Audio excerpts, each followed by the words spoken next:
Madame, Monsieur, bonsoir et bienvenue dans le 20h de TFM. Dans l'actualité de ce vendredi, ralentissement de l'économie au premier semestre 2024.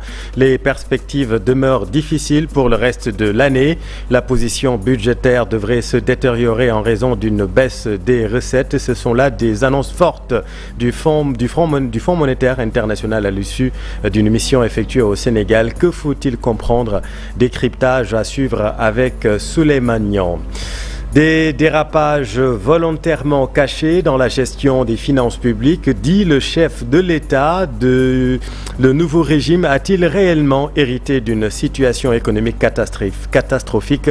Élément de réponse dans cette édition. Dans l'actualité politique, aux urnes, le 17 novembre, va-t-on vers une pléthore de listes sans le tamis du parrainage? Décryptage à suivre dans cette édition. Et puis lancement du premier satellite sénégalais, le président Bassirou Diomaye Faye promet de soutenir la recherche scientifique et technique. L'équipe qui a travaillé sur le projet décoré au Palais de la République par le chef de l'État.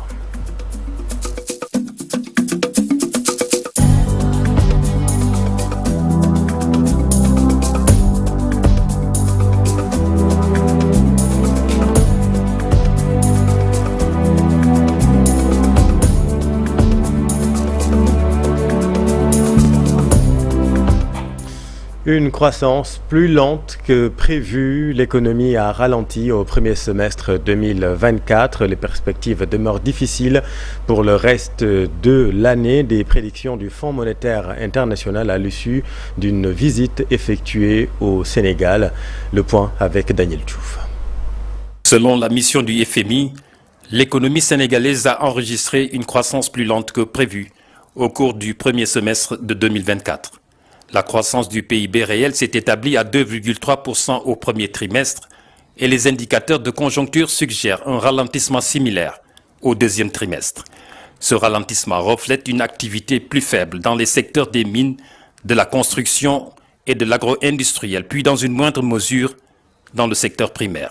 L'inflation globale a ralenti pour atteindre une moyenne de 2,2% au premier semestre de l'année, sous l'effet de la baisse des prix internationaux des matières premières et d'une demande intérieure modérée. L'exécution budgétaire à fin août a révélé un manque à gagner significatif en termes de recettes, tandis que les dépenses sont restées globalement conformes aux prévisions. En conséquence, le déficit budgétaire s'est creusé et en raison de la faiblesse des marges de liquidité, les autorités ont eu recours à des emprunts commerciaux externes coûteux à court terme.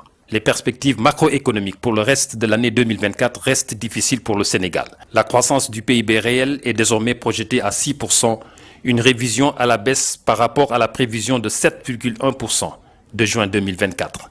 La croissance du secteur non hydrocarbures devrait ralentir à 3,3% contre une projection antérieure de 4,8%.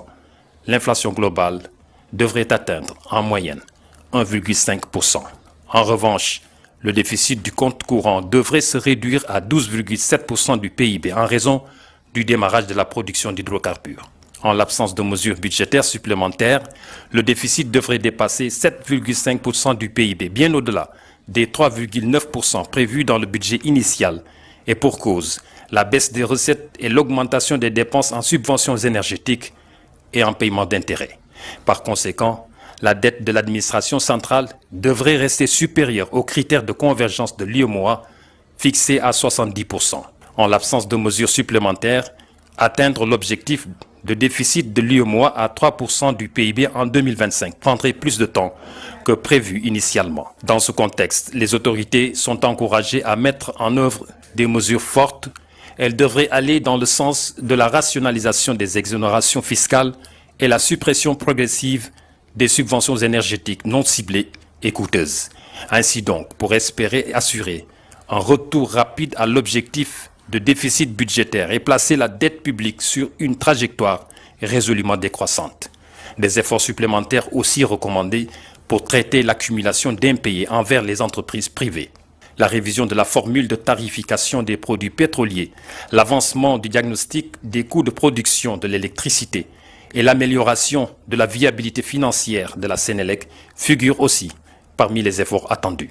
Les autorités sénégalaises ont réaffirmé leur engagement en faveur des réformes que sous-tendent le programme appuyé par le FMI. Elles ont également renouvelé leur engagement pour la transparence, la bonne gouvernance et la responsabilité publique. Dakar qui a même informé l'équipe du FMI que l'audit général sur les finances publiques est en cours de finalisation et que les constats et recommandations qu'il contient devraient permettre de mettre en œuvre des actions de réforme vigoureuses pour remettre les finances publiques sur une nouvelle trajectoire de réduction du déficit et de l'endettement public. Merci Daniel. Souleymane, bonsoir. Bonsoir chéri. Des perspectives qui vont demeurer difficiles pour le reste de l'année. Que faut-il comprendre de ce communiqué du FMI ? Que la situation économique du Sénégal s'est détériorée nettement, clairement. Évidemment, le tableau est un peu plus nuancé, un peu plus contrasté que cela, puisque d'une part, il y a quand même relativement de bonnes nouvelles. La première étant la réduction du déficit courant. C'est-à-dire quand vous prenez la balance des paiements, la partie haute de la balance de paiement, les échanges notamment de services, de marchandises, la balance commerciale, la fameuse balance commerciale, plus maintenant les revenus, les échanges en termes de revenus, salaires, etc. Globalement, rapporté au PIB, le déficit s'est rétréci. Oui. Ce qui est une bonne nouvelle. Il y a quelque temps, on frôlait les 20%. Et pourquoi ? Parce qu'on a commencé à exporter des ressources pétrolières, notamment sur le site de Sangomar. À date, sauf erreur de notre part, il y a au moins 3 bateaux qui sont venus chercher du pétrole sur ce site-là, oui. Avec en moyenne 1 million de barils par bateau. C'est beaucoup. Si vous valorisez à $75 par exemple le baril, ça fait beaucoup d'argent, même si en termes de rendement budgétaire, et ça c'est un problème, ça ne se reflète pas nécessairement de façon extraordinaire dans les revenus de l'État, les revenus budgétaires. Oui. Par contre, sur ce critère-là, c'est une bonne nouvelle. L'autre bonne nouvelle, relativement, c'est la réduction du taux d'inflation. À date, on est à 2,2%, c'est-à-dire le premier semestre 2024, et on projette 1,5% plus ou moins à la fin de l'année, et cela est dû effectivement à la baisse des prix des matières premières sur le marché international et comme l'a dit le communiqué, à la baisse de la demande intérieure. Ça aussi c'est une assez bonne nouvelle.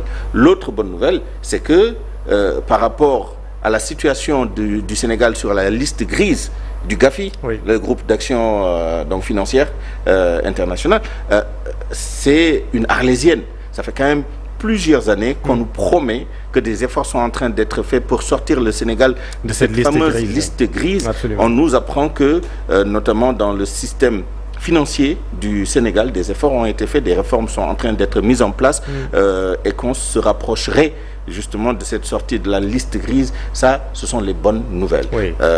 Maintenant, quelles sont les mauvaises ? La très mauvaise nouvelle, c'est quand même cette croissance qui décroît.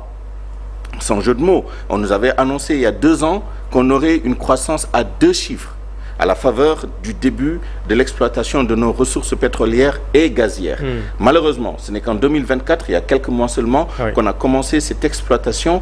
Malgré tout, on nous annonce que notre projection de croissance va nous mener vers les 6% au lieu des 7,1% qui étaient déjà un taux de croissance révisé à la baisse par rapport à 8,2% qui, ce taux de croissance était lui-même un taux révisé à la baisse par rapport à 9,2% et 10,1%. Donc, on a une tendance à la baisse de notre taux de croissance. Ça, c'est un problème. Oui. Je rappelle qu'un point de taux de croissance au Sénégal, c'est à peu près 210 milliards de francs CFA. Absolument. Multiplié par 7,5, on est quand même à 1500 milliards de déficit budgétaire entre nos dépenses et nos recettes. Oui.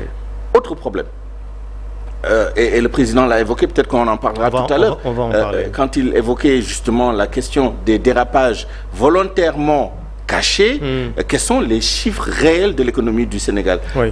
Il y a quelques jours, il ne vous a pas échappé qu'à la faveur d'un rapport qui a été publié par la direction de la prévision, des prévisions économiques, on nous annonçait une hausse des recettes du Sénégal et voilà que le FMI nous dit que c'est tout à fait le contraire. Oui. Les dépenses ont explosé et les recettes ont été en deçà des prévus, alors de ce qui était prévu, de ce qui était espéré. Conséquence, creusement du déficit. Autre conséquence, augmentation de la dette. Et quelle dette?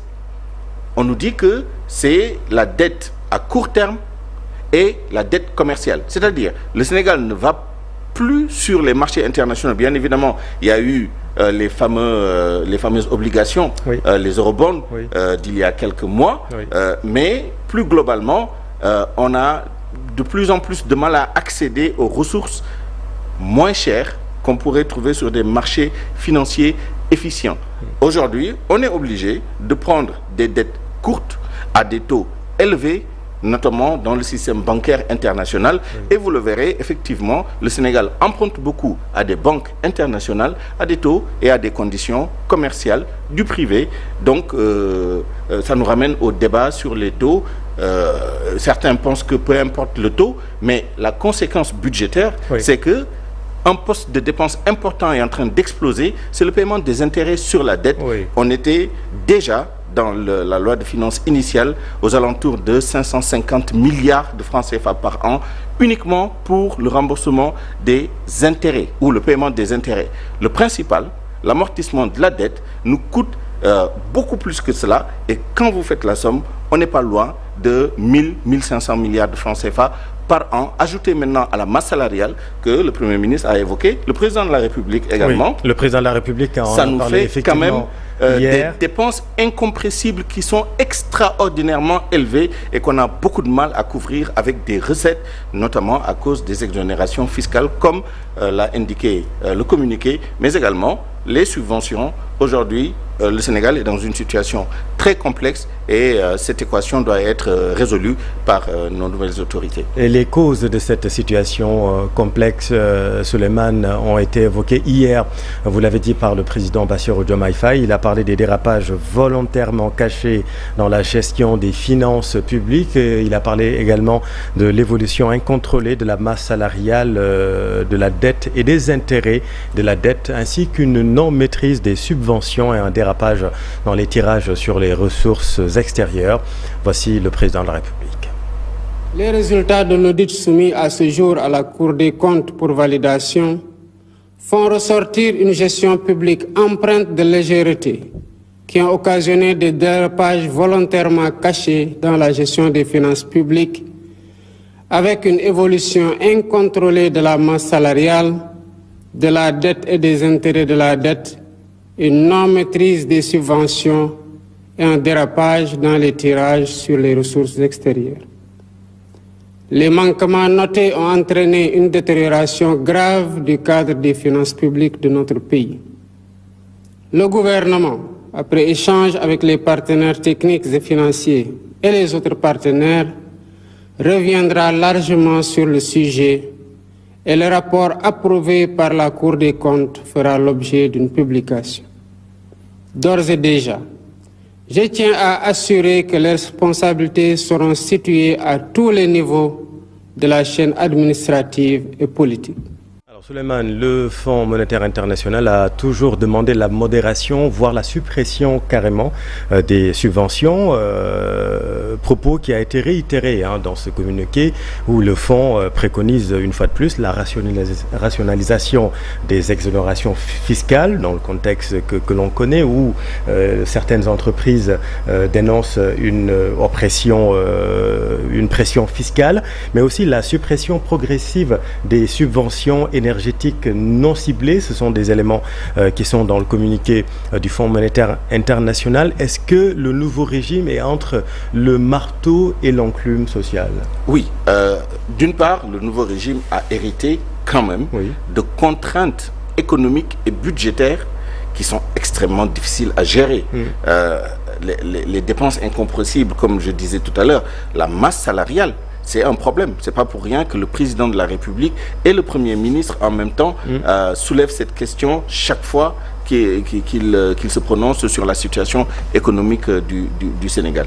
La dette, mais les responsabilités à partir de ce moment-là commencent à être partagées parce que la dette de l'État vis-à-vis de certains secteurs, et on l'évoque dans le communiqué, notamment le secteur de la construction, des BTP. Oui.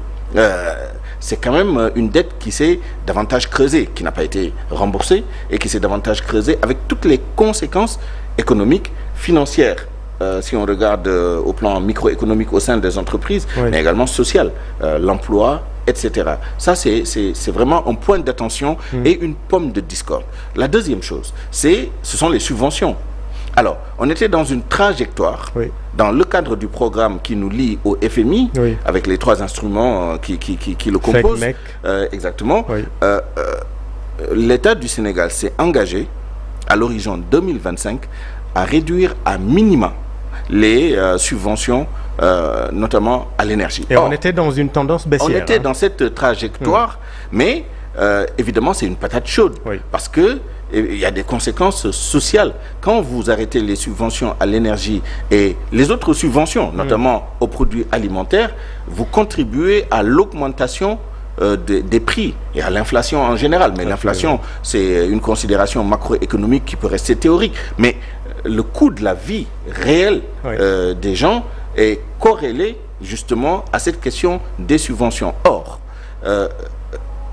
c'est vrai que le régime sortant à un moment traînait les pieds parce que c'était difficile de s'engager toute voile d'or sur ce dossier-là, mais les nouvelles autorités ont clairement affiché leur opposition à cette doctrine de la réduction des subventions, notamment dans le contexte qui était le nôtre il y a quelques mois, oui, et à raison, très probablement, parce que si vous suivez la logique du FMI dans ce domaine-là, le FMI est nuancé, mais en même temps, c'est un peu ambivalent. Oui. Parce que le FMI dit, vous réduisez les subventions à l'énergie notamment, mais les subventions sur d'autres produits également, oui, tout en préservant les couches les plus vulnérables. Oui. Ça, c'est un peu la sauce sociale que les institutions de Bretton Woods ajoutent un peu maintenant au programme pour les rendre un peu plus digestes. C'est un peu l'édulcorant. Oui. Mais je conclue là-dessus. Oui.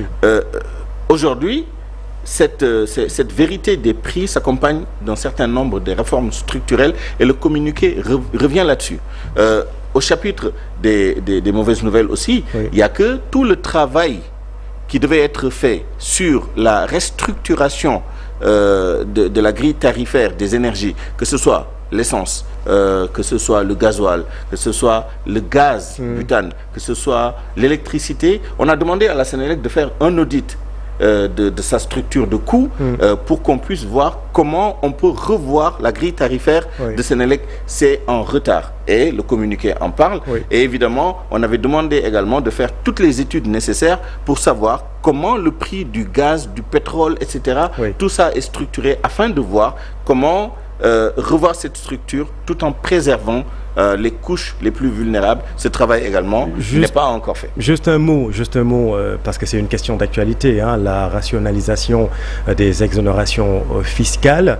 Quand le FMI appuie sur cette question, dans le contexte que nous connaissons encore une fois, où beaucoup d'entreprises dénoncent une certaine pression fiscale, est-ce qu'il faut craindre le pire?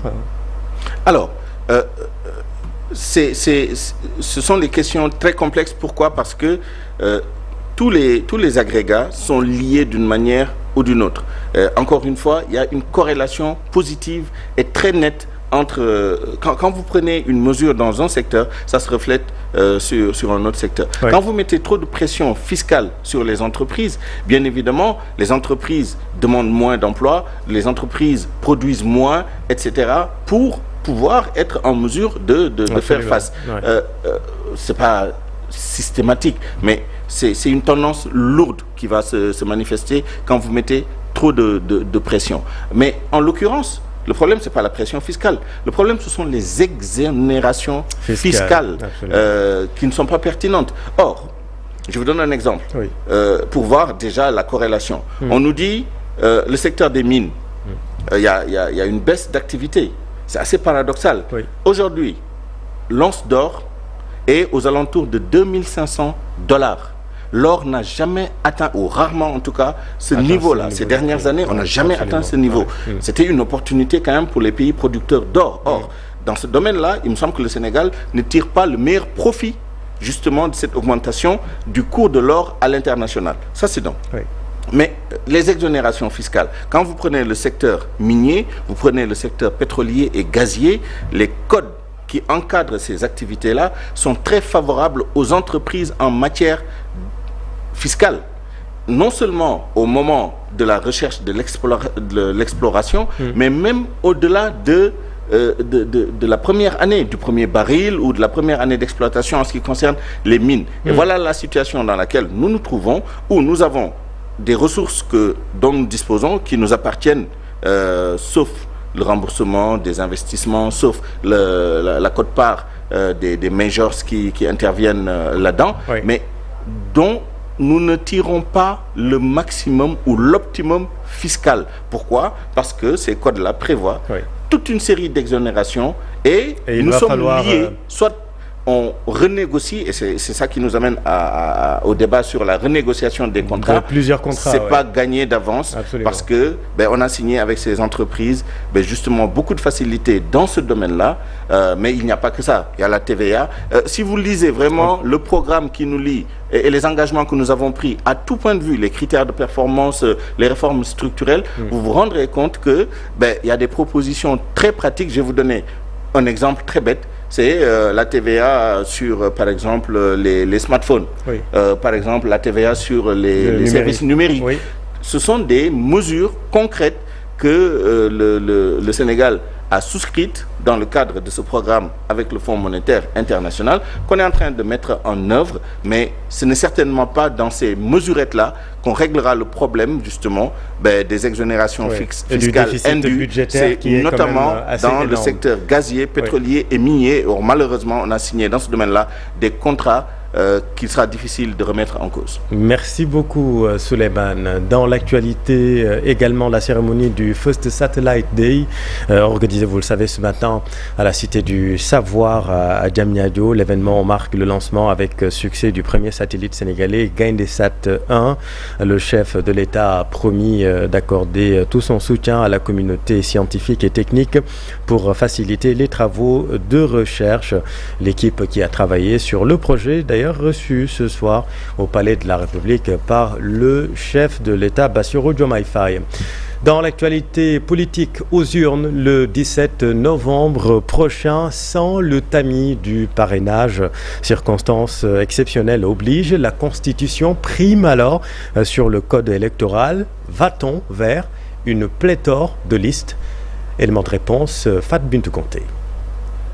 La date des prochaines élections législatives a été fixée au 17 novembre, dans 2 mois tout au plus. Cette fois-ci, le système de parrainage n'existe pas. Le Constitutionnel a décidé qu'il n'y aura pas de parrainage à travers son avis, et son avis à force de loi.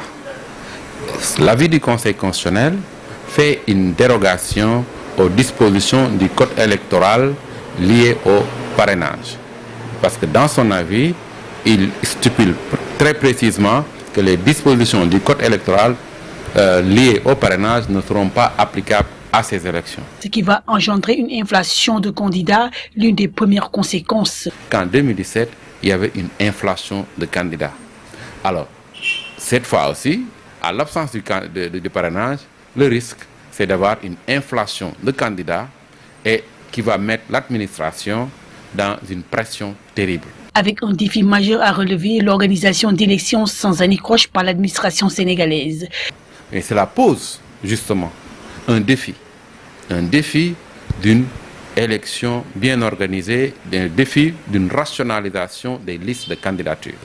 Le temps de recevoir les candidatures, de les traiter, le temps des recours, ensuite le temps de l'impression des bulletins et des autres accessoires liés au matériel électoral, je pense que l'administration a du pain sur la planche. Donc le principal défi de ces élections législatives sera un défi d'une organisation matérielle impeccable de ces élections. 72 jours pour aller aux élections législatives, un temps assez court, un véritable défi.